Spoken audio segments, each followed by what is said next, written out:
Hi, and in this tutorial, we're going to go over the real numbers. So today you'll learn how to define sets that make up the real number line, how to graph numbers on a number line, how to express rational numbers as decimals, classify numbers as belonging to one or more sets of the real numbers, how to understand and use inequality symbols, and find the absolute value of a real number. So sets are a collection of objects or elements. Now an element is an individual object in a set. So here's how we write a set. First, we write an open curly brace, the elements in a set separated by commas, and closing curly braces. Now here's an example of a set of the first three numbers. So here, the elements 1, 2, and 3 make up the set of the first three numbers. Now another way to think of a set is like a deck of cards. You can think of a set like a complete deck of cards. And in this deck, the individual suits are the elements that make up the deck of cards. So here we have the spades, clovers, hearts, and diamonds, and together these make up a set in the deck of cards. Now a number line is a line used to visualize the location of numbers. So here's an example of a number line. Now we can use it to visualize the location between 0 and 2. We can see that 2 is 2 units away from 0. Now real numbers are a set of all numbers that can be represented by points on a number line. So any number that exists literally are real numbers. So here we can see 0, the 1, 2, and 3. Negative numbers, -1, -2, -3. But also fractions, so we can have 1 and 1/2, negative half, -1 and 1/2. So any number literally is a real number. Now, a natural number are the numbers we use for counting. So for example, here in this set, we have 1, 2, 3, 4, 5, 6, 7, and so on. Now to represent that a set continues indefinitely, we write ... And these are ellipses. That means that the set goes on indefinitely. Now another way we can represent this is with an arrow at the end of the number line. So here, our arrow goes in this direction. Now whole numbers are a set of natural numbers, but they also include the number 0. So here we can see that we have 0 and our natural numbers 1, 2, 3, 4, 5, 6, and so on. So whole numbers are 0 and the numbers we use for counting. Now integers are a set of natural numbers, so the numbers we use for counting, 0, and then negative numbers, negative whole numbers. So here you can see we have 0, then we have the numbers we use for counting, 1, 2, 3, and so on. And then we have negative 1, 2, 3, and so on. Now rational numbers are a set of numbers that can be written as a fraction, but the denominator cannot be 0. Rational numbers are also terminating decimals. That means that the decimal does not continue on indefinitely, that you know, for example, that 1.3 is only 1.3 and it's not 1.3333, and so on. That is, it does not have repeating decimals.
Hi, and in this video, we're going to go over the real numbers.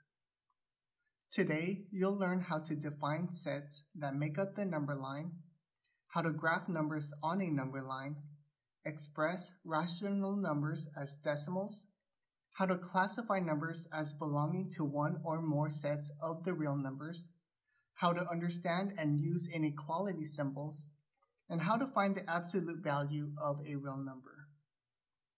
So sets are a collection of objects or elements. And an element is an individual object in a set.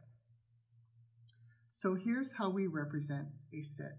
We have opening curly braces, the individual objects or elements in the set separated by commas, and then closing curly braces.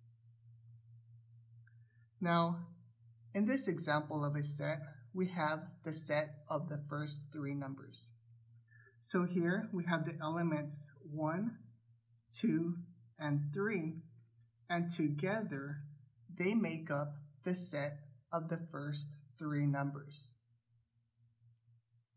Now, another way to think of this is that a set is like a deck of cards, and the individual suits together make up a deck of cards. So here we have the element spades, clovers, hearts, diamonds, and together they make up a deck of cards. Now, a number line is a line used to visualize the location of numbers. So for example, in this number line, we can see that 0 and 2 are 2 units away. Now, real numbers are literally a set of all numbers that can be represented by points on a number line. So any numbers that exist literally are real numbers. So here we can see that 0, 1, 2, 3, and so on, and we represent that with an arrow. Negative numbers, -1, -2, -3. So any number that exists is a real number. We have half, negative half, 1 1/2, -1 1/2. So any number that can be represented on this number line is a real number. Now, natural numbers are numbers that we use for counting. So when we count, we use the numbers 1, 2, 3, 4, 5, 6, 7, and so on. And the way we represent that the numbers continue indefinitely is that we use dot, dot, dot, or ellipses. And these represent that the number line or that the set continues on indefinitely. So here we have 1, 2, 3, 4, 5, 6, 7, and so on. So that means 8, 9, 10. Now whole numbers are a set of natural numbers, including 0. So we have 0, and then we have the numbers that we use for counting. So we have 1, 2, 3, 4, 5, 6, and so on. Now integers are a set of natural numbers, 0, and negative natural numbers. So that means that we have 0, the numbers we use for counting, 1, 2, 3, and then negative natural numbers, so -1, -2, -3, and so on. Now rational numbers are a set of numbers that can be written as a fraction, but the denominator cannot be 0. Rational numbers are also terminating decimals, that is, for example, 1.3. We know that the number 1.3 only has the decimals 0.3. Or a repeating decimal, so for example, 1.3333333, and so on. Now here's an example of a rational number. We can see that we have fractions, and fractions are rational numbers. So we can see 0 is a rational number because it can be represented by 0/1 or 0/5, 0/7. Now we have -1 is a rational number because we can have -1/1, -2/2, -5/5, and 1 is also a rational number because we can write 1/1, 2/2, 3/3, and whole numbers are also rational numbers because, for example, we can have 2/1, we can have 4/2, we can write whole numbers as fractions. Now here we have rational numbers that are decimals. So here we have 1.1, -1.1, -1.2, 1.2, but these decimals are terminating. So that means that the decimal is finite. Finite. That means that we only have 1.1, we only have 1.2, and it's not continuing on. Now, rational numbers are also decimals that repeat. So here we have 0.6666666, and so on. And the way we represent this is with a line over the last repeating decimal. So if we wanted to represent 0.7777, we would write 0.7777, and then we would write a line over the last repeating decimal. Now, irrational numbers are a set of numbers that, when written as a decimal, neither terminates nor repeats. That is, it cannot be written as a fraction. So here, for example, we have the square root of 2. And we can see that the decimals are not repeating. We have 4, 1, 4, 2, 1, and it's not just one continuous number. In addition, we can see that the decimals are not terminating, that they continue on, because we can see dot, dot, dot. We see these ellipses. That means that the numbers continue on indefinitely. So that's an irrational number. Here's another example of an irrational number, pi. So here we see that 3.14159265359, and so on, that the decimals are not terminating and they're not repeating. So that means that pi is an irrational number. So let's do a couple examples. So here, given the set -1.4, 0, 0.77777, 9 over 10, 2, and 4, what are the natural numbers? So we know the natural numbers are the numbers we use for counting. So if we skim through this, we can see that 2 and 4 are numbers that we use for counting. So we have 2 and 4 are our natural numbers. Now, what are the whole numbers? Well, whole numbers are natural numbers, but it also includes 0.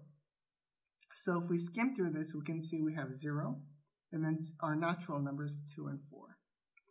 So we have 0, 2, and 4 are our whole numbers.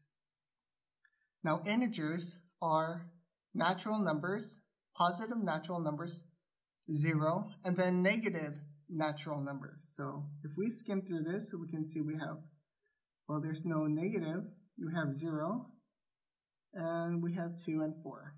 So we also have 0, 2, and 4. Now, what are the rational numbers? Well, rational numbers are, as we know, whole numbers, numbers that can be represented as a fraction, terminating decimals, and repeating decimals. So if we skim through this, we see that, well, we have negative 1.4, 0, 0.7777, 9 over 10, 2, and 4. So we have negative 1.4, 0, 0.7777, repeating, 9 over 10, 2, and 4.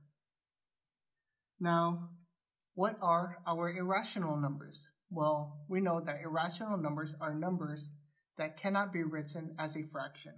So if we skim through this, well, we have no irrational numbers.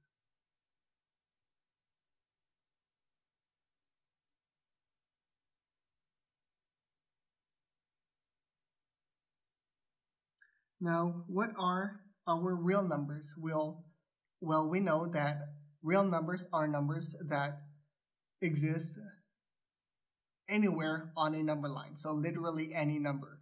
So all of this are our real numbers. So we have negative 1.4, 0, 0.7 repeating, 9 over 10, 2, and 4. So now let's go over inequalities. So here in this number line, the first rule is that if A is to the left of B, then that means that A is less than B. So here's the inequality symbol that represents less than. So here, if we represented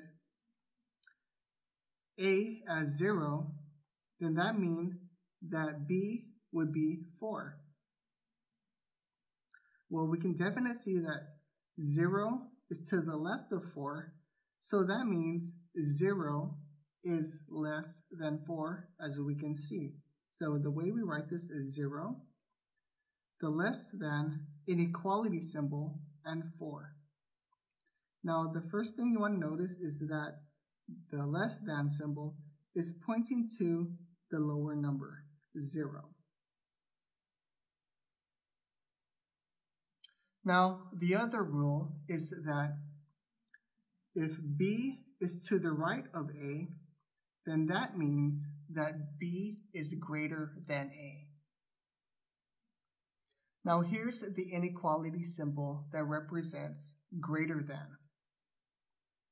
So here, again, if A was 0 and B was 4, well, we can see that 4 is to the right of 0, and we can also see that 4 is greater than 0. So the way we write this is 4, the greater than symbol, and 0. So the first thing you want to notice is that the greater than symbol is opening towards the bigger number. So you can also think of this as like an animal is eating the bigger number. It always eats the bigger number. So here's the inequality symbol that represents two things. It represents less than or equal to, which is why we have part of the less than symbol and part of the equal symbol. So here in this number line, if A represented 0, C and D represented 2, and B represented 4, now we can see that 0 is to the left of 4, so that means that 0 is less than or equal to 4. So because it satisfies the less than portion, this is a true statement. Now we can see that C and D are in the same location. So we can see that 2 is less than or equal to 2. So because it satisfies the equal to part of the less than or equal to statement, this is a true statement. Now here's the inequality symbol that represents greater than. So here it represents greater than or equal to. So we have the greater than symbol, and then we have part of the equal symbol. So here on this number line, again, if A was 0, C and D were 2, and B was 4, well, we can see that 4 is to the right of 0, which means that 4 is greater than or equal to 0. So because it satisfies the greater than portion of the statement, 4 is greater than 0, this is a true statement. So again, we can also see that 2 is greater than or equal to 2. So because it satisfies the 2 is equal to 2, part of the greater than or equal to statement, this is a true statement. So let's do an example. Here, given the number line, insert greater than, less than, or greater than between each pair to make a true statement. So here we can see that -2 is to the left of 0. So that means -2 is less than 0. Again, the less than symbol is pointing to the lower number, and the opening of the symbol is opening towards the bigger number. So here we have big, and here we have small.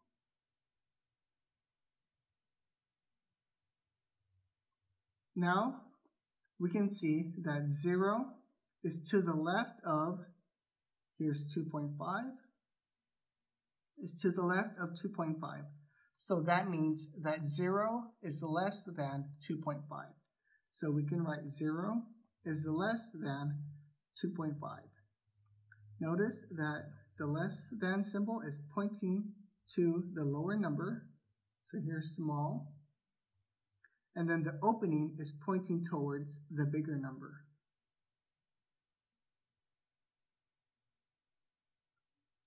So here we can see that 0 is to the right of -2. So that means that 0 is greater than -2. So 0 greater than -2. So here we can see that 2.5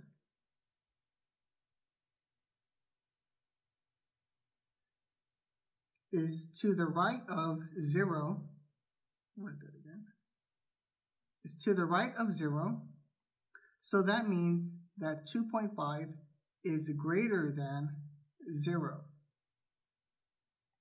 So an absolute value is the distance from 0 to a on the number line. So all it is a representation of the units away from 0.